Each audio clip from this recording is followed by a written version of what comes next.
when it comes to the offerings of the spirituality, defense of the faith, and retreats committees. And we decided to focus on really three things. One is community prayer. And as many of you know, we have ongoing rosaries and angelus and morning prayer and so on throughout the association, and we want to foster and encourage that. Education is the second area of emphasis, and that's where this offering falls. And then also we want to up our game when it comes to speakers, and this also falls in that category. The speakers like Bishop Barron and Father Spitzer are so well received. And when it comes to education, and again, this offering primarily falls in that bucket. We want to focus on those things that are particularly relevant to the order, our unique spirituality, because after all, when it comes to Catholic topics in general, there's lots of really good material available on the web, online, and printed material and so on. So there's not much else that we as an association can offer there, but we can offer a lot when it comes to our unique spirituality as an order. The other thing we want to emphasize is curated materials as opposed to authored materials. And that is in the case of Bishop Lopes, who recently gave us a talk on the real presence. He pointed us to the last encyclical written by John Paul II, Ecclesia de Eucharistia, as a curated material that we all could read to get up to speed on the theology of the real presence. And so we're doing the same thing here, and that is, this is an educational offering that focuses on the unique spirituality of the order, and we are using a curated piece, that being the Rule of Blessed Raymond du Puy. So this is entirely consistent with where we want to go as a federal association, and in the future, we'd like to do things like offer guided readings on those materials that are cited in the regulations and commentary as works that all knights and dames should read. Of course, one of those is the Catechism. I don't think we need to go through that because surely we've all read the Catechism or are familiar with it.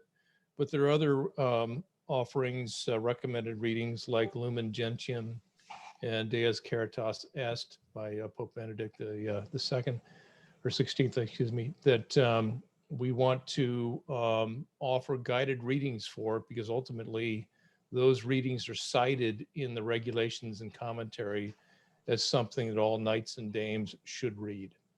So this is among our first offerings, the first being, of course, the talk by Bishop Lopes and the curated materials there.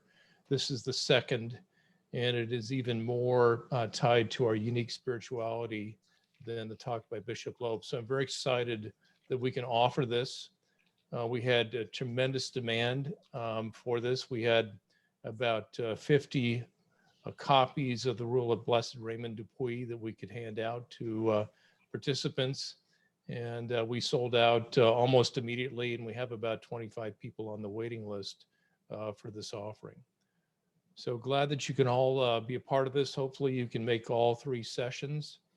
And I want to thank Chuck Misfoot in advance for agreeing to lead this. He is truly expert in the history of the order and has a tremendous library when it comes to works related to the history of the order and the theology and spirituality of the order. And he's actually provided this guided reading before to the members of the Columbus region, and he has kindly offered to open it up to the entire Federal Association, which is why we are here today. So with that, I'd like to welcome you all and hand it over to Chuck to take it away. Chuck, well, thank you. Thank you, Craig. The first thing I do when I give my talks in Columbus is we start by saying the daily prayer of the order. I think it's appropriate that we do that here. So if you'll join me in the name of the Father and the Son and the Holy Spirit, amen. Lord Jesus, thou hast seen fit to enlist me for thy service in the order of St. John of Jerusalem. I humbly entreat thee through the intercession of the most holy Virgin of Palermo, of St. John the Baptist, of Blessed Gerard and all the saints, to keep me faithful to the traditions of our order. Be it mine to practice and defend the Catholic, the Apostolic, the Roman faith against sacrilege. Be it mine to practice charity towards my neighbors, especially the poor and sick, and give me the strength I need to carry out this, my resolve, forgetful of myself, learning ever from thy holy gospel, a spirit of deep and generous Christian devotion, striving ever to promote God's glory, the world's peace, and all that may benefit the order of St. John of Jerusalem. Amen. And the blessed Raymond du Puy, pray for us. So I want to thank everyone for coming tonight. A special thank you to our president, Fra Tom Mulligan, and our vice president, Craig Jarko. Thank you for that introduction. I know a lot of you on the call, but for those that don't know me, my name is Charles Mifsud. Chuck, I'm a knight from the Columbus region. I'm currently a member of the Federal Association Board of Directors. I was the hospitaller of the Columbus region for 8 years. And now that I've moved away from hospitaller, I serve as our regional director of formation in Columbus. And so for the past 18 months with COVID and Zoom and all that, I've led a weekly hour-long Zoom call dealing with formation, reading the documents of the order, like the regulations and commentary, the journals of spirituality, and reading the documents of the church, the encyclicals like Lumen Gentium and Deus Caritas Est and all of those. And we also, as Craig mentioned, read this new translation of the Rule of Raymond du Puy. And when he heard I had done this, he asked me if I would open it up to the entire Federal Association. So here we are. I will say, contrary to what Craig has said, I'm not the expert. I've merely read quite a bit about the order and the rule. Like you said, I have a very dense library full of books on the order. And I know that some of you are far more knowledgeable than me, and some of you are far smarter than I am. And I know that many of you have a far deeper spirituality in the order than I. So I just ask that you go easy on me tonight. I will tell you that this is going to be a very high level overview. This is what I think is important in this book. You can disagree, and that's fine. I'm okay with that because, like I said, I don't think I'm the expert here.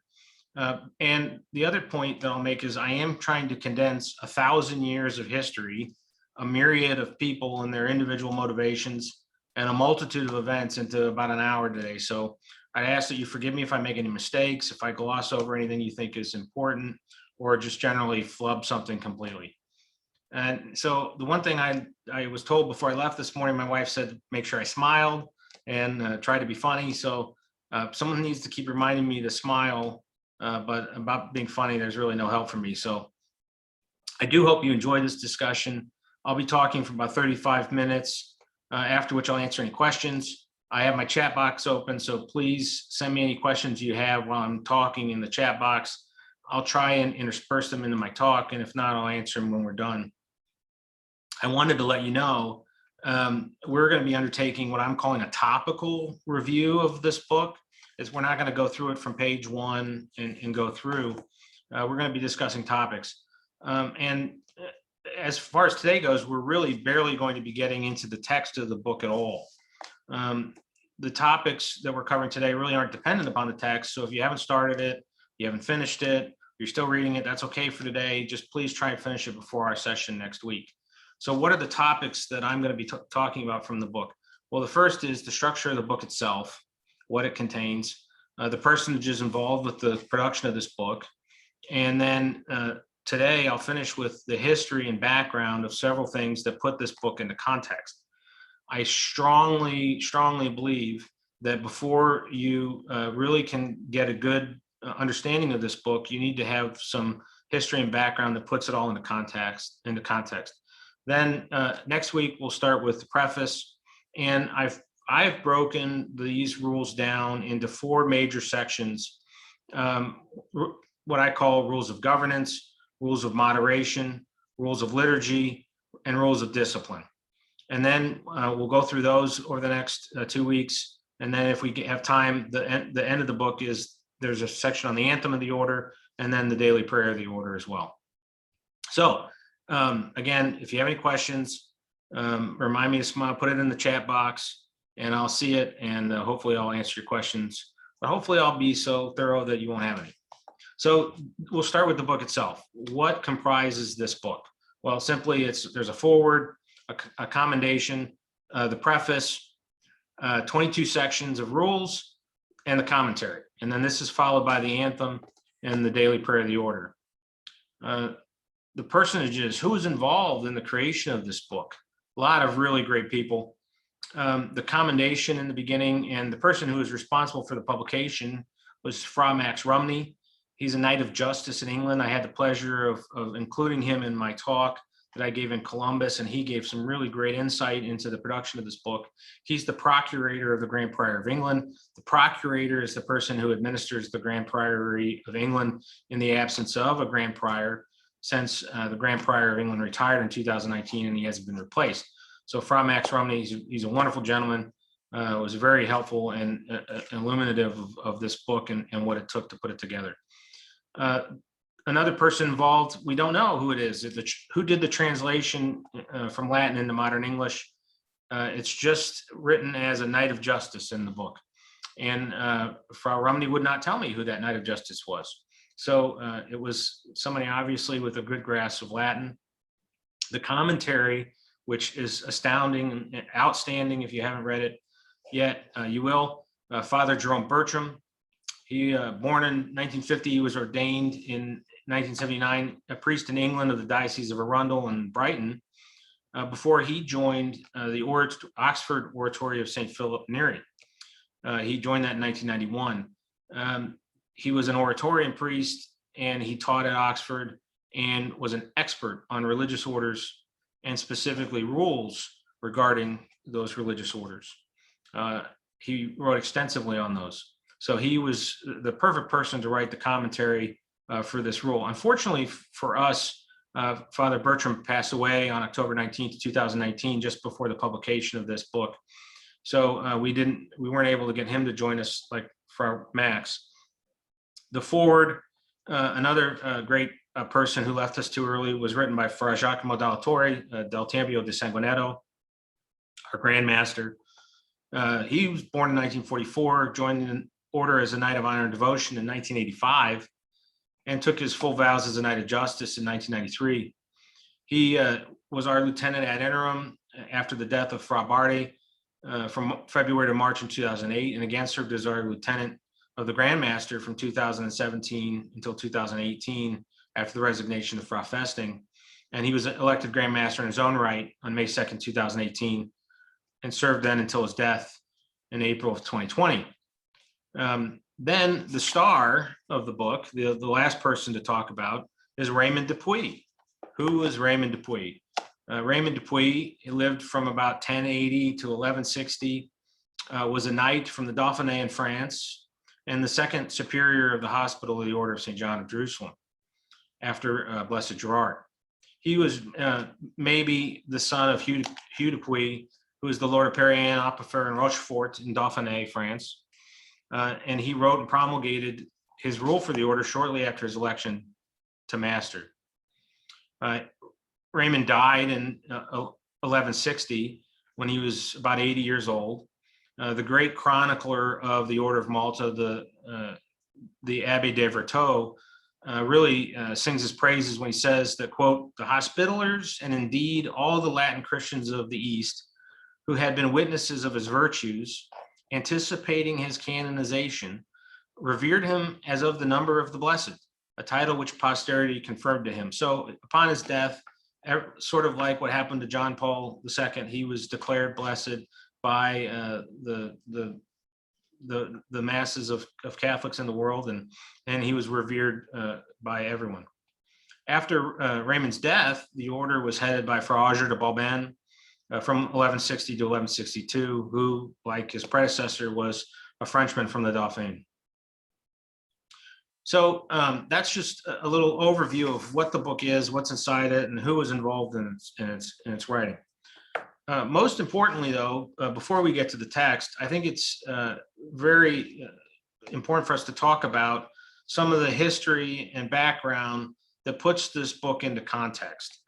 History and background of what? Well, I think you need to have a really good understanding of the history and background of religious orders and monasticism in general and how that developed. I think you need to have a really good knowledge of the history of the actual hospital in Jerusalem and in the Muristan district of Jerusalem. And I also think that you need to have a really good idea of the history of the Order of Malta. So I'm going to go through each of those today, and I'm going to go through each of those today. And just a quick question I'll answer. Alan is asking: was Blessed Raymond du Puy, was he of French or Italian origin? He was French. He was from the Dauphiné in France, and he did create the 3 divisions of knights, brothers, and chaplains in the order. He's the one who did that. He also was the one who was responsible for developing the knights into a strong military force. He's the one who really, since he ruled for so long, for 40 years, he was responsible for accepting all of the donations of castles and creating our military force.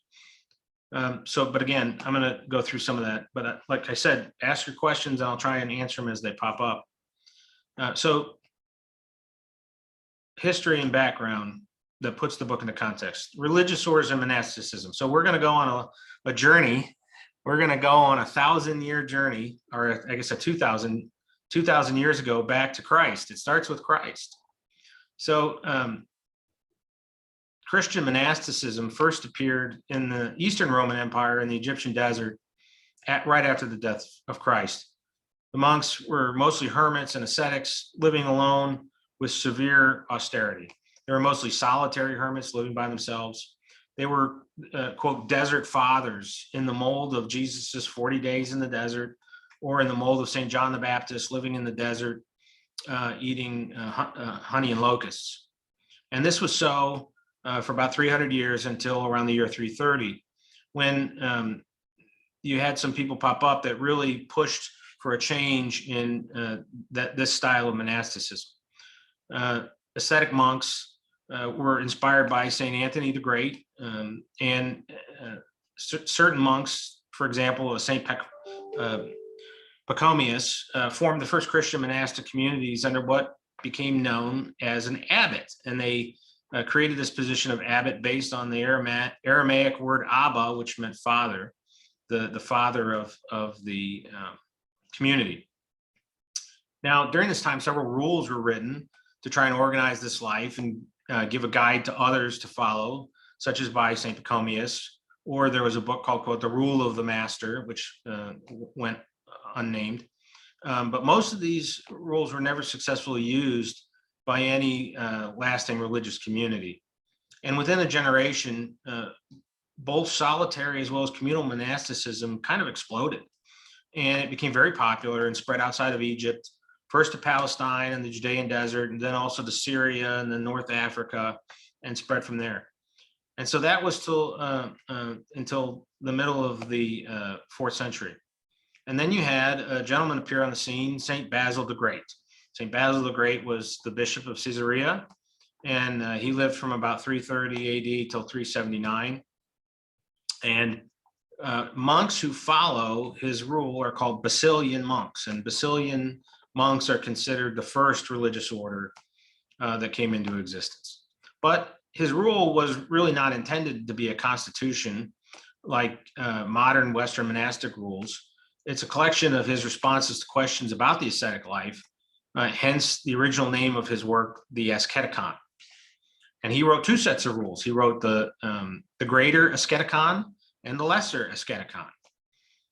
He drew up his Asceticon for members of a monastery that he founded in the year 356 in Cappadocia. But before he formed this community, he had traveled to Egypt, Syria, Mesopotamia, and Palestine in order to see for himself the manner of life led by these monks in all these countries.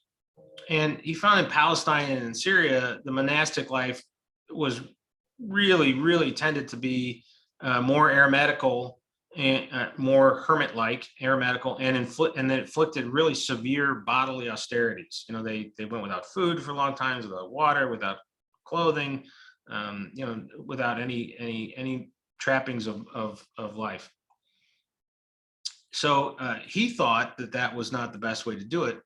And he declared that what's called a cenobitical life, meaning life in a monastery in a cell near a town, was quite superior to eremitical life of a hermit off in the desert, and that fasting and austerities really shouldn't interfere with prayer or work. that work should form an integral part of the monastic life, not merely as an occupation, but for work for its own sake, and in order to do good for others, work for its own sake and work to help others. And therefore, he declared that monasteries should be near towns.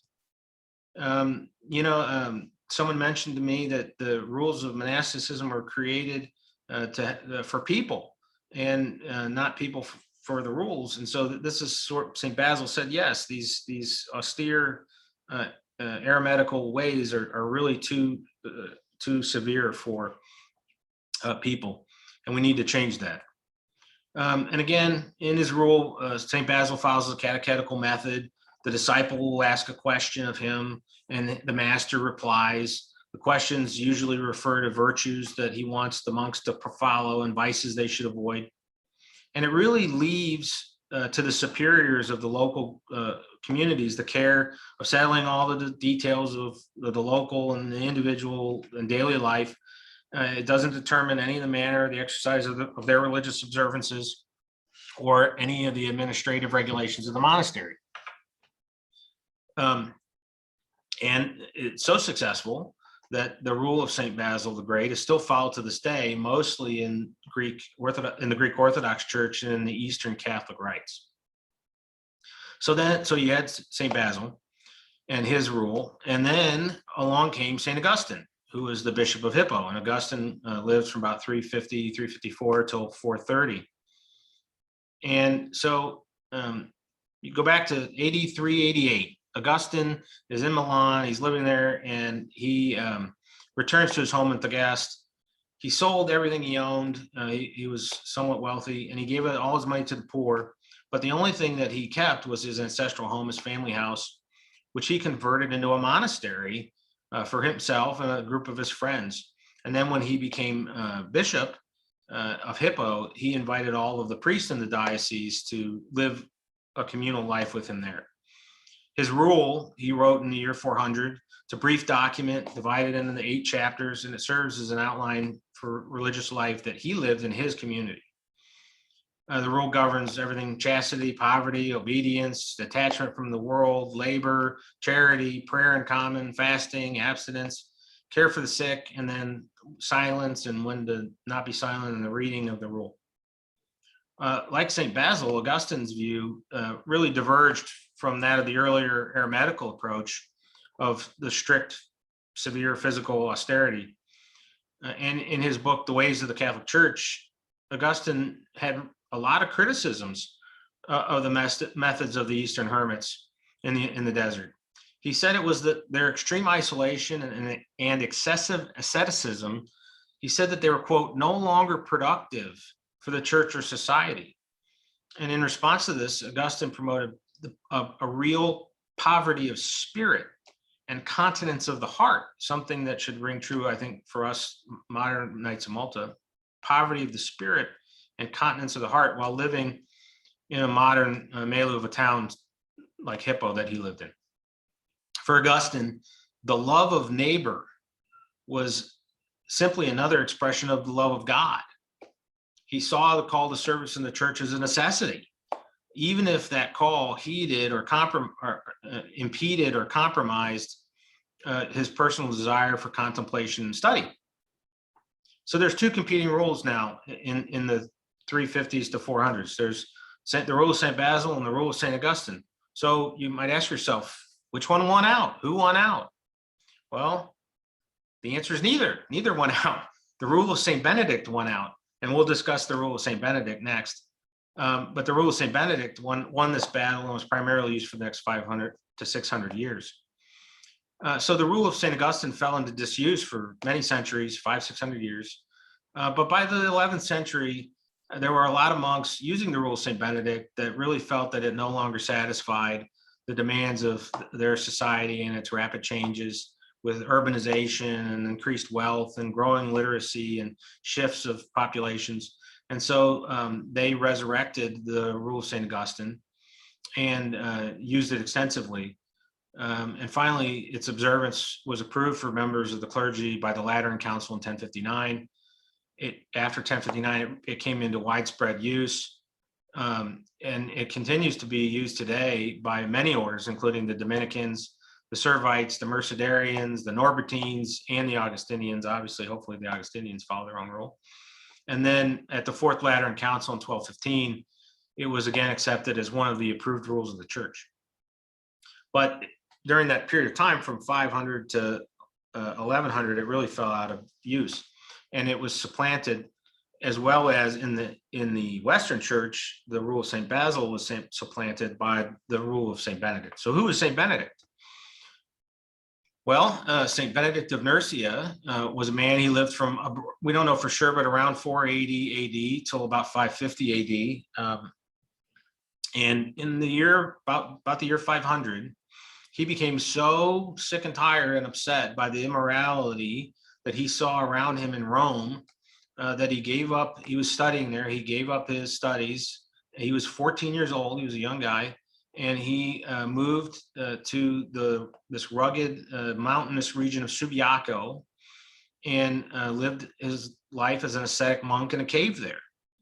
And after a while, because of his extreme zeal, and word spread about him, and he began to attract disciples.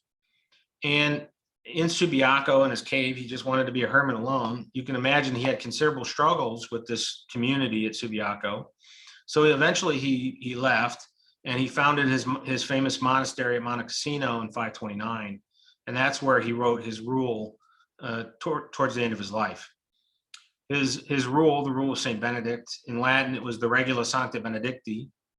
It's a book of precepts he wrote in 516, and it's for monks living communally under the authority of an abbot. He took his Regula Benedicti from the writings of St. Basil, St. Augustine, and the other church fathers, St. Pachomius, as I mentioned, and the unnamed Rule of the Master. He's regarded sometimes now today as the founder of Western monasticism, Basil being the founder of Eastern monasticism. But really, there's no evidence that would say that Benedict intended to even found a religious order in the modern sense of the term religious order. He makes no mention, and there is no real mention of an order of St. Benedict until the late Middle Ages. His rule, he wrote it as a guide for individual autonomous communities. And really, Benedictine houses, even though some of them are in confederations, still remain self-governing today.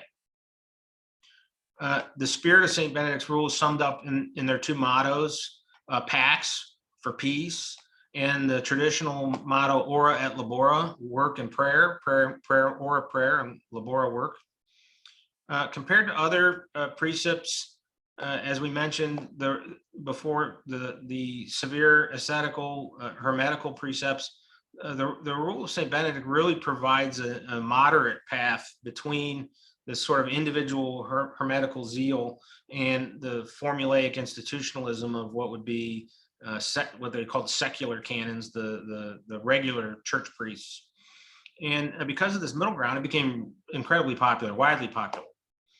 Benedict's main concerns were for the needs of his monks, the human needs of these monks in a community environment, and his main goal was to just establish order. I'm going to take just a quick break. There's a couple questions. Somebody asked, isn't the rule of St. Augustine primarily meant for secular clergy and active ministry, not monastics? I will answer that question in a minute.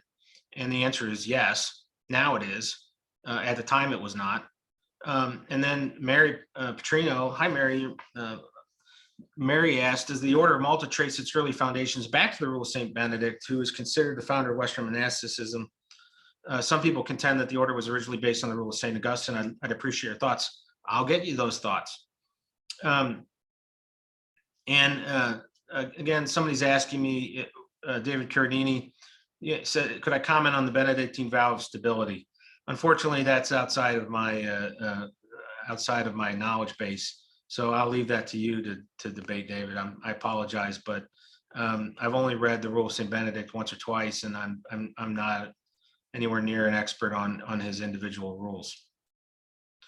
Okay, so we've got 3 rules now. We've got, or we've got 4, I guess. We've got the hermits and the desert fathers. Then we've got St. Basil. Then we've got St. Augustine. And then we've got St. Benedict.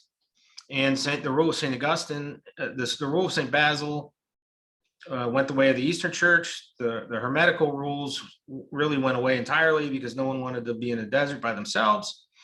The rule of St. Augustine disappeared for 500-600 years, and the rule of St. Benedict was really the main way of following monastic life. Then in time, specifically since the Council of Aix-la-Chapelle in 816, a rule was promulgated for secular clergy living in community, and it was called the Institutio Canonica, something that today we would refer to basically as the equivalent of canon law. This was used as the basis of life in communities all over Western Europe. Up until the 11th century, in fact, all religious houses basically had to choose between true monastic life under the rule of St. Benedict or the canonical life, the secular life, under the Institutio. Then in the 11th century, when people thought that the rule of St. Benedict needed reforming and that it wasn't as helpful as it was in the year 600, there was something called the Gregorian reforms. And under the Gregorian reforms, secular clerics were encouraged to take vows of poverty and live in the manner of the rule of St. Augustine. And as a result, after that, the rule of St. Augustine became increasingly popular until by the 12th century, the 1100s, it had virtually caused the Institutio Canonica and those rules to disappear. So by the time you reach the 1100s, you have 2 forms of life. You have Benedictines, or the religious monks, and the Augustinian rule and the secular clerics. So that is where we sit in 1100 when you have the founding of the Order of Malta. Are you going to be Benedictine, or are you going to be secular and Augustinian? So now I'm going to take you on another trip. Hopefully that trip we took over 1,000 years gave you a really good understanding of monasticism. And if you were going to be a priest or a monk in the 1100s, that's what you had to do. You followed the rule of St. Benedict in an autonomous house, or you followed and lived the clerical life under the rule of St. Augustine in the diocese. So the other thing I think it's extremely important to have a good background on is the actual building and development of the hospital itself in Jerusalem. The hospital is located in what's called Muristan. It's one of the segments of the old city of Jerusalem, near where all the trading bays were. So the hospital in Muristan, what do we know about it? What can we prove? What are the legends? Well, here you go. So in we'll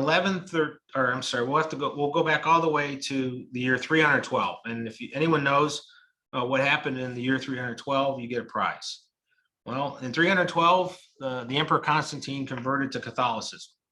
And he was so convinced of Catholicism and that the Christian religion was correct that he made it the official religion of his empire in 313 with the Edict of Milan. Constantine's mother, Helena, also converted, and she was so interested in finding out more about the origins of Christianity that she took a trip to Palestine to visit the sites. She took this trip from AD 326 to 328.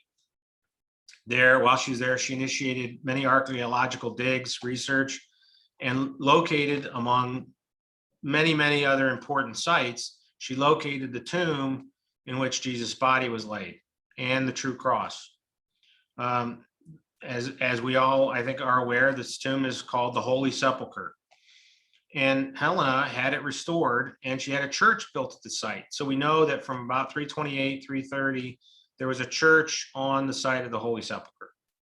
And we're pretty sure it's the Holy Sepulchre because she did a lot of tests with what she thought was, she found the 3 beams from 3 crosses, and the one beam cured people of leprosy and other things. And so she was convinced that this was the true cross and the true site of Jesus's tomb.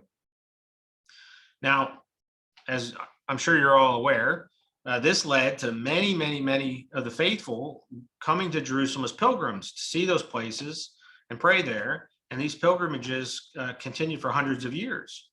Now, when people went to confession in those times, the penance that they were given by the priest wasn't some simple, say 5 Hail Marys and an Our Father and be on your way. Sometimes it was really hard labor that could last years. And so to shorten this time of penance that was given during those years, the Pope started granting indulgences to take off years or a part of that. And this was the indulgence was granted to anyone who made this pilgrimage to Jerusalem, and even so much so that Pope St. Leo IX he granted the indulgence of the cross for those who undertook the pilgrimage to the Holy Sepulchre in 1053. Now, other priests who were really angry used to give people this pilgrimage to the Holy Sepulchre as the penance itself. So you didn't even have a choice. It wasn't to take off years from the penance that he gave you. It was as an indulgence. That was your penance. But we got to be aware, though, that at that time there's no planes, there's no cars.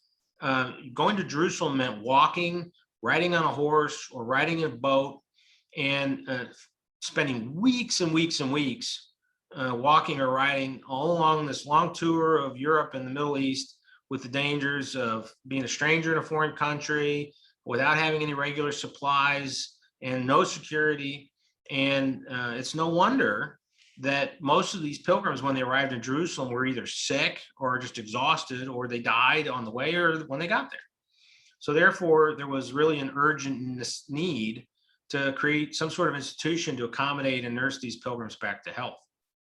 So many, many legends have arisen regarding the establishment of such an institution, some dating back even to before the time of Christ. So, for example, there's a French historian, St. William of St. Stephen, who tells of the legend of the Jewish high priest Melchior, who, after looting the grave of King David, was punished by King Antiochus.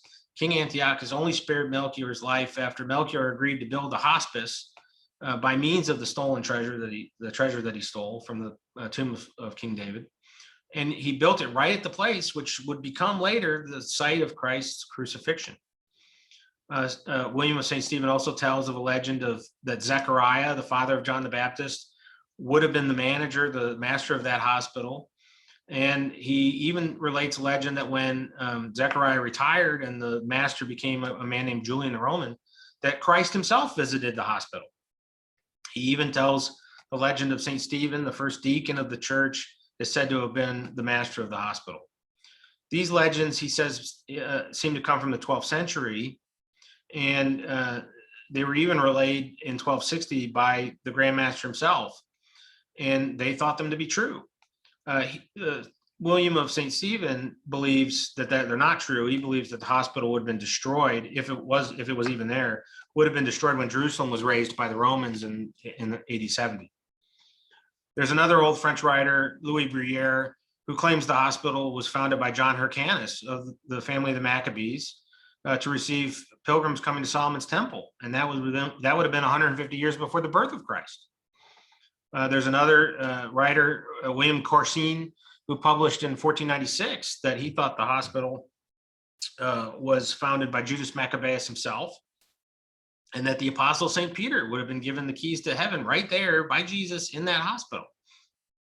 And that was the site for the first council of the church that was mentioned in Acts. And St. Stephen, the first deacon, would have been its manager. And he would have been one to nominate St. John the Baptist, because he knew him, to be the patron of the hospital. There's a German historian, a Winterfeld, who wrote in 1859 that his research told him it was the Emperor Constantine who built the first hospital there, not only in Muristan and in Jerusalem, but also along the routes.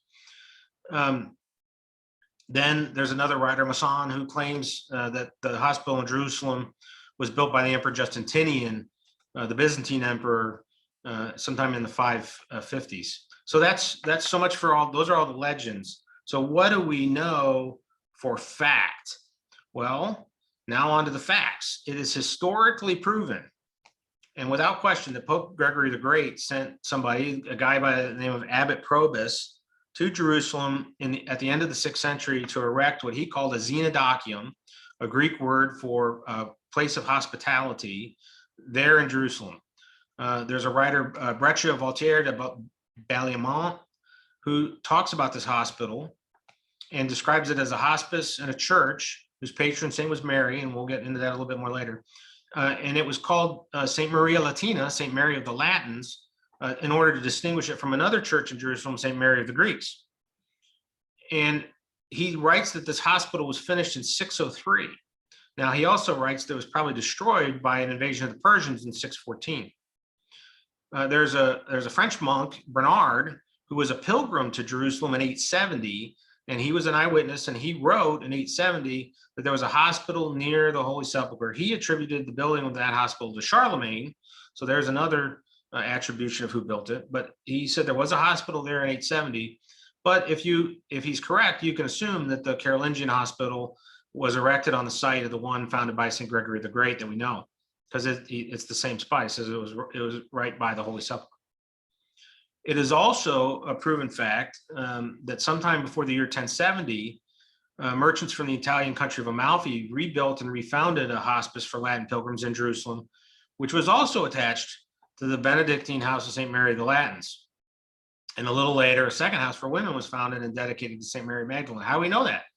Well, we know that because in 1071, there's a gentleman, an Amalfitan benefactor named the Comte Mauro, who dies, and he's the one who paid for the hospital in Jerusalem. There's a book called The History of the Normans, written by Amadis of Monte Cassino shortly thereafter, who explained all about this rich and pious man from Amalfi, the Comte Mauro, who financed the building of two hospitals, one in Jerusalem and one in Antioch. And so we know then, since he died in 1071, we know that the hospital in Jerusalem must have been built before 1071. So through all of these historical records, we're told that at the turn of the 11th and 12th centuries, there's a unitary complex of four buildings that are not far from each other, and all of them in front of the south entrance to the Church of the Holy Sepulchre. There was one was the hospital, and two was the Church of St. John the Baptist, although over the course of history, it's debated whether it was this Church of St. John the Almoner or the Church of St. John the Baptist, but certainly by the 11th and 12th centuries, it was the Church of St. John the Baptist. And then three, there's the male monastery of Santa Maria dei Latini, St. Mary of the Latins, and the women's monastery of Santa Maria Maddalena, St. Mary Magdalene, that later became known as St. Maria Maggiore. Now, Mary asked me about insights about the women hospitallers of the Middle Ages. That should answer your question, Mary. Not only was there a male monastery, the monastery of St. Mary of the Latins, but there was a women's monastery right next door of St. Mary Magdalene, later St. Maria Maggiore. And in the hospital itself, which I'll tell you, let me go on real quick.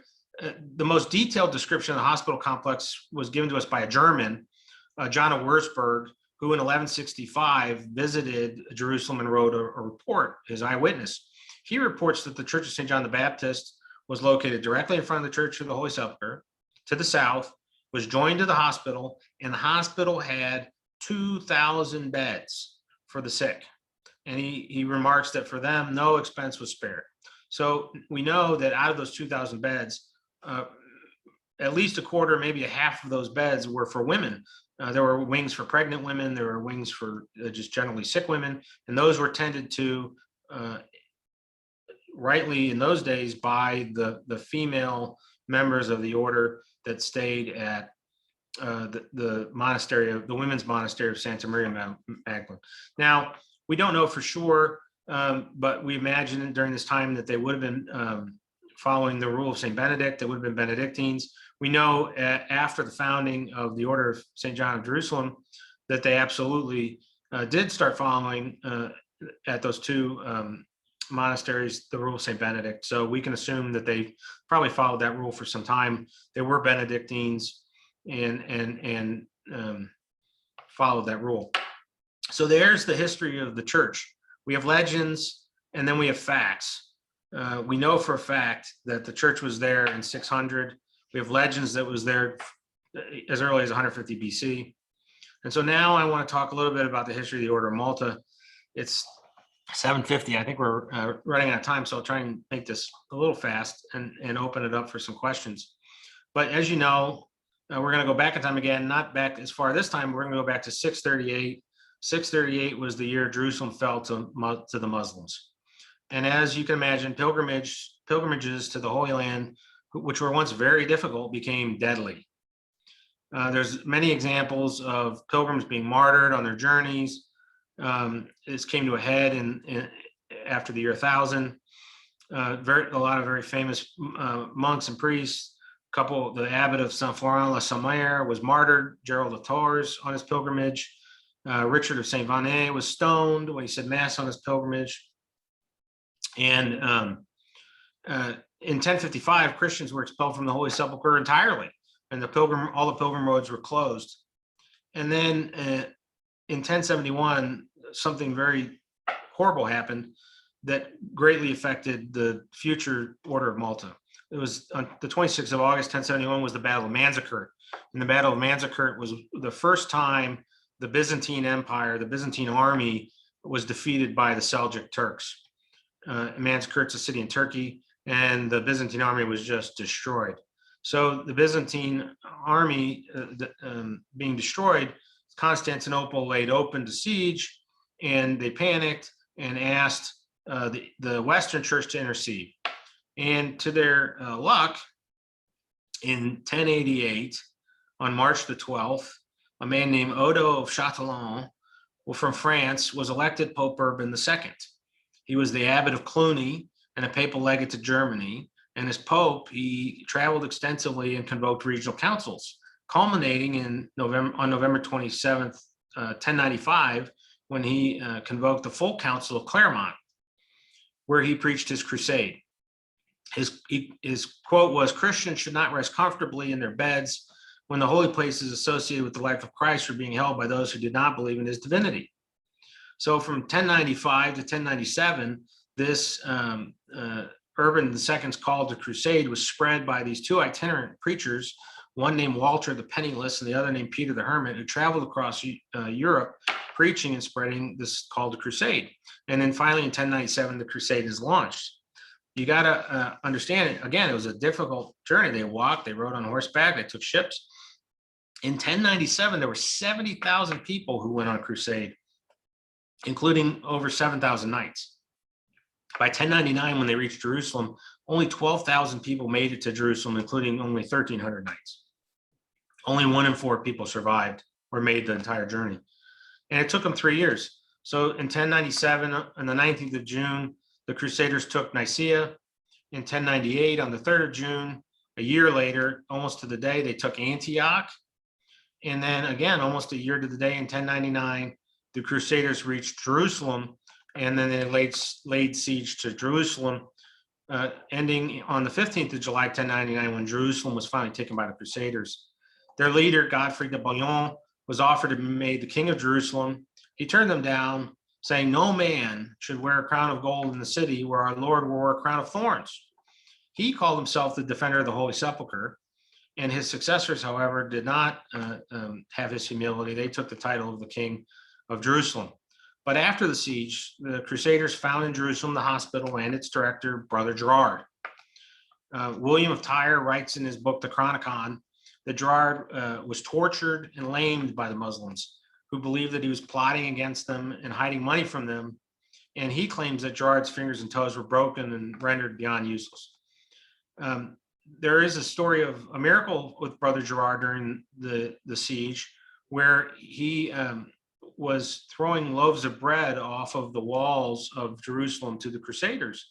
And while he was doing this, he was seen, he was arrested by the Muslims and taken. And when these Muslims searched him, they didn't find any bread. All they found were large stones where they thought he had hid the bread. And so he's attributed a miracle for turning those bread into stones so that he wouldn't get killed for aiding the Crusaders. So the Crusaders take Jerusalem, they go to the hospital, they receive care for their wounds, and some are so taken by this that they join the group of monks there. And then in 1099, Pope Urban II dies. Luckily for us, on August the 13th of 1099, a priest named Renarius was elected Pope Pascal II. He was a cardinal priest of San Clemente and the papal legate to France and Spain. He was a great supporter of the Crusades and of religious orders. So much so that on February the 15th, in 1113, he issued a bull, his papal bull Pie Postulatio Voluntatis, which established the Order of St. John as a separate, independent religious order. And we'll get into this when we talk about the rules, but it was truly unique in its creation because it's the first truly modern religious order. The first religious order, you got the Basilians, then you got the Augustinians, then you got the Benedictines, but they were not religious orders in the sense of being a modern religious order. We were the first. All the houses of our order answer to the master of the order. They're not independent. They're not autonomous like the Augustinians and the Basilians and the Benedictines. He called it the Brotherhood of the Xenodochium of St. John. There would have been some sort of rule for this order, but it hasn't come down to us, so we don't know it. And we know that this was a truly unique religious order that where the separate houses answered to the master, because in the bull Pie Postulatio Voluntatis, Pascal II relates the existence of other subordinate xenodochia, one in St. Gilles, Asti, Pisa, Bari, Taranto, Otranto, and Messina. Then, unfortunately, on September the 3rd, 1120, we have the death of Fra Gerard. And this was followed, some reports that there were one or two interim directors for a couple months, but mostly most of the writings skip over that and say Raymond du Puy was elected after, but certainly those people elected in between were interim, and Raymond du Puy was the second master of the Hospital of St. John. And so like all religious and military orders, the Hospitallers were governed by our rule, which dictated the activities and conduct of those who belong to it. We don't have any rule that has come down to us from Blessed Gerard, but we do have the rule of Raymond du Puy, who, again, Raymond was the master of the order from 1120 to 1160. The first version of the rule was produced in both Latin and Old French and was amended over the years to include new rules and statutes. And this rule remained in effect until the statutes of Roger Moulin, which were written in Acre between 1278 and 1283. So that is my history, context, and background that if you learn and know will make reading the actual rules make far more sense, especially the commentary, due to the fact that Father Bertram talks extensively about both the rules of St. Augustine, the rule of St. Benedict, and the Institutio Canonica. And if you don't have at least a passing knowledge of those, it won't make any sense to you. So hopefully I provided you with a little bit of that sense. And I'm interested in taking any questions. I got a question here. Natalie Jackson has asked, do you know if the convents of the order in Malta, Spain follow the rule of Raymond du Puy? The answer is no. The rule of Raymond du Puy, I think during the day, they absolutely would have followed the rule of Raymond du Puy. But like the Order of Malta proper, those convents have developed further versions of their own rules. I actually happen to have a copy of the rule of the convent in Spain from about 1850, and it's fascinating to read. I can sort of decipher it a little bit because it's in Spanish, but they follow their own. They have their own rules. And if you go to my page on Facebook, you should be able to see I'm friends with some of the nuns. There's a group in Malta, there's a group in Spain, and then there's one now, I think, in Portugal. So if you look through my friends, you should be able to see them and follow them. I recommend you doing so because it's very interesting to see what they're up to, and they'll pray for you if you ask them. So does anyone else have any more questions? It's about 8 o'clock. I tried to answer all the questions that came. Does anybody have anything else? Mark is raising his hand. Mark Nabong is raising his hand. I'm not in charge of unmuting you, Mark.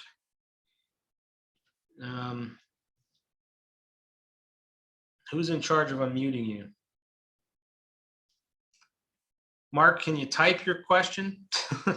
You can can He should unmute be able to himself. unmute Yeah, himself we can now. unmute ourselves. Oh, Oh, there we are. Yeah. All right. You couldn't before. It was actually locked for a minute. It wasn't a question so much to say, this was, Chuck, this was amazing. Like, I Oh, didn't know quite what to expect. Like, it was, like, this was, you should charge tuition for this. That was amazing. well, and we haven't even started with the actual rules yet. Wait till we get to those. I agree. Thank you for putting this on, man. I appreciate that. There's a couple questions that came in. Do you know of any developments, Natalie is asking, do you know of any developments related to the theological or spiritual formation of members mentioned by Cardinal Tomasi in Rome earlier this week as related to the formation of vocations to profess? That's above my pay grade, I hate to say. And Fra Tom may be able to talk about that at some other point in time. I don't know if that's necessarily, it's a long discussion and not necessarily for today. But there's a question, was it the present Church of St. John, is it adjacent to Muirstand, is that old or new? The most, from what I understand, there on the complex that exists, as it exists today, there's a large Lutheran church with a spire. There's also a hospital, an eye hospital that was started by the Venerable Order, the British offshoot of our order in Muirstand. The actual hospital, our actual hospital, was excavated recently, I think 5-6 years ago, and they found buried underneath these stalls of merchants all of our buildings. And so I thought that was very interesting to see those articles. And somebody, I think somebody linked to Ozzy, my man Ozzy linked from an article from the Times of Israel in the comments to the Crusader Hospital, the excavation. So please look at that. When was the Crusader Fortress in Acre established? Well, that's an interesting question. So we started in Jerusalem in I'm going to get you a date. We started in Jerusalem in 1099, and then spread from there. And finally, the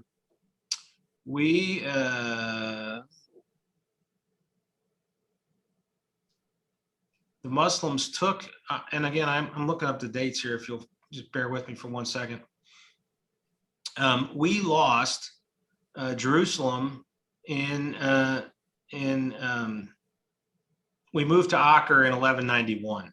So Acre was a city that has existed for time immemorial in the Middle East, but we established our base there in 1191. And we were in Acre from 1191 till it fell to the Muslims in 1294. So we were there for 1291. We were there for quite some time, for about 100 years. And it's really interesting to read about. There's a lot of books written about Acre, the siege of Acre. It was basically a slaughter. Basically, it was a walled port that we held, and all of the surrounding area were held by Muslims. And it was us, the Templars, and the Teutonic Knights, and a few other groups that were just sort of hiding out in this walled city and using the port to, supply it. So it was a very interesting time in our order. Does anybody have any more questions? So next week, we're going to dig into the rules. I've separated the rules by topic. There's 22 sections, including the introduction. And I've sort of separated them into groups of 5 and 6. I've separated them into what I call rules of governance, how it is do you be a Knight of Malta or a Knight of St. John in 1120. Rules of discipline, what happens if you can't follow the rules of governance and are bad. Rules of liturgy, because we are a religious order, it was very important to us to have certain religious practice, and the liturgical rules are revolutionary, I believe. And then, I forgot my fourth one. Rules of governance. Oh, and rules of moderation. General rules of how you should be and act as a member of the Order of St. John. Diana asked the question, are these rules we need to live by as part of the order? Strictly, no. But in spirit, absolutely. And the commentary, when you read it, will give great descriptions on how to apply these rules to your life. The rule of Raymond du Puy is no longer, dispositive to us as Knights of Malta. We live under the Constitution and Code as it was promulgated, I believe, in 1991 or 96 was the last round of that. We don't follow the rule of Raymond du Puy, but what I will say is where the Constitution and Code are silent, the rules that were promulgated before that, they've never been abrogated. So they sort of fill in the holes. And while certainly we don't need to live by the letter of the law here, we absolutely need to live by the spirit of them.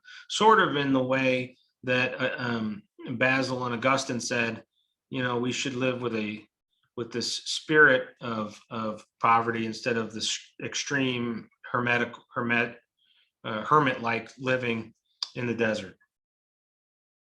Another question came up. The book is fantastic. Thanks, Bill Stigman. And beautiful. Does the Priory publish other books like this? If so, how can members in the USA obtain them? I'm aware of 3 books published by the Priory in England. There's this book that was published recently. A couple years ago, they published a book called Banners of the Bowl, which are the arms, the blazons of all of their members who are allowed to have arms, who have been awarded arms, and pictures of those. And then there was another book published recently. I'm trying to remember the name of it, about the history of the British Association and the Priory of England. I have this one in the Blazons of the Bold. I don't have the third one. So I would definitely recommend, if you're into arms and heraldry, I firmly recommend getting Banners of the Bold. That's all I have for today. So next week we're going to go through, we're going to actually dig into the rules, and I'm going to be going through first the rules of governance and the rules of moderation, and I skip around. So I'm not reading them in order. So what I would do is just try and start going through the book and read as much as you can. And if you can finish by next week, great. If not, don't worry about it, because we'll be going through them and letting you know what you need to know. And then the third week, we'll be doing the rules of liturgy and discipline, and then the anthem and the daily prayer. I'm smiling. Tell my wife I smile. And that was a good joke, Chuck. All right. Thank you very much. It was Great session. Amazing, Chuck. Thank Chuck. you. Nicely Thank done. you, Chuck. All right. That was Yeah, excellent, great job, Chuck. Thank Chuck. you. Thank you very much. It was wonderful. You're Chuck, welcome. it was great. Thanks so much for all your time and talent. Thanks for joining me. Thank you for all the preparation. It was excellent. My husband would have loved this. Oh, I appreciate that. He would have. You guys came on your own. I forced all of our candidates to go through this a couple months ago, so they had to sit here. You guys did it on your own. That's not a bad idea, Chuck, forcing everybody to listen. This is great. This is great information. Yeah. Well done. Well, tell Craig he's in charge. That's good stuff. Good idea. Thanks again. Everyone. Have a good evening. Good night. Thank Good you. night. Thank you all. Good night. Wife should be proud. I hope that was up to everybody's Excellent job, Chuck. view of how it was supposed to Good go. job, Chuck. Great job, Chuck. Thank you. Thanks Yeah, very great job, much. Chuck. I threw the Appreciate link it. in the chat, Chuck. I don't know if people saw it, but you might want to send that out later. Oh, for the Grand Priory. Yeah, but there's only 2 books that they're all currently offering, Banners and this one. So Yeah, But banners is $36 shipped. They're not very forgiving on the shipping on that. Yeah, they do sell them. That's a great book, Ozzy. They do Yes, sell them sir. in Lords, so you can go to Lords and pick them up. That book's very expensive, Ozzy. That book, that's a couple $100 book. It's fantastic. It is. I got a copy of that off eBay a couple years ago, and it's really, really good. Ozzy, how have you been? I haven't seen you in forever. I've been doing well, my friend. That you put the fear of God in me a little bit when I saw you were on here, because I know your stuff, man. You know this stuff backwards and forwards. Yeah, I have a few books myself. So I hope I didn't flub anything too much. You were fantastic, Charles. Learned a lot. Really fantastic job, my friend.